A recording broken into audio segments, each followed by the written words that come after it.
So it's been a while since I last used an LG smartphone, and I think the last one that I used was the LG G4. It was okay, it was very plasticky and the software was just terrible. But a year and some change later, we have the LG V20, the successors to the rugged LG V10. I've been playing around with it recently, so here are some of my favorite LG V20 features.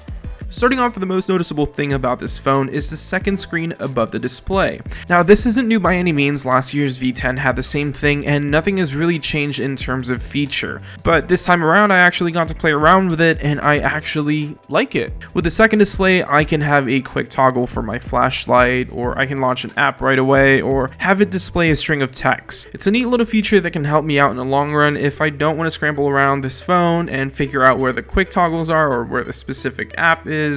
It's just really helpful. Now another thing I really like about the V20 is its overall build quality. It feels really sturdy and it just feels good to touch. There's aluminum all over the device, but it can get a little slippery here and there just like any other smartphone nowadays, including the 7 Plus. Now fortunately I skinned most of my devices and luckily D-Brand made some for the V20 and I just had to wrap it in my usual black and orange color scheme, which is actually perfect for Halloween. So if you want to go ahead and pick one up for yourselves, the link will be down in the description below.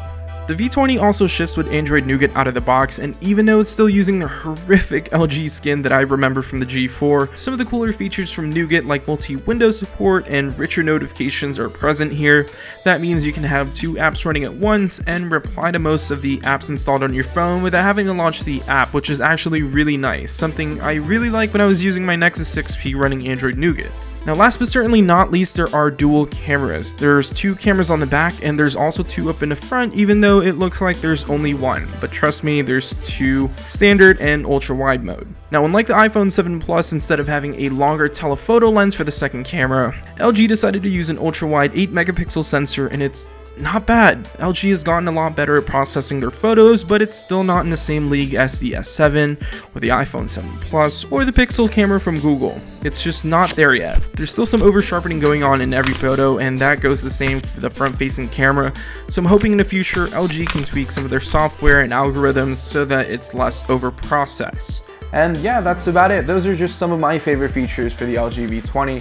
Now if you're wondering why I didn't talk about the quad DAC inside the V20, that's because I feel like I need to tell you more information in a separate video. But if you want to see more of this, let me know in the comment section down below. Like this video if you like it, subscribe if you haven't already, and yeah, I'll see you all in the next one.